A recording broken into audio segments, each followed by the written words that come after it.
Hey guys, today I'll show you how you can find your Wi-Fi IP address on your laptop. So let's get started. Maybe you want to access your router settings, troubleshoot your Wi-Fi connection, or simply find out what IP address your laptop is using.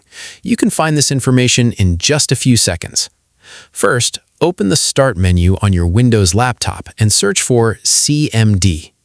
When Command Prompt appears in the search results, right-click on it and select Run as Administrator.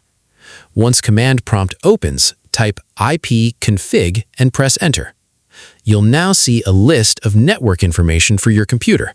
Look for the section related to your Wi-Fi adapter. Here, you'll find several different numbers, but the two we're interested in are the IPv4 address and the default gateway. The IPv4 address is the local IP address assigned to your laptop on your Wi-Fi network. This is the address your laptop is currently using to communicate with other devices on the network.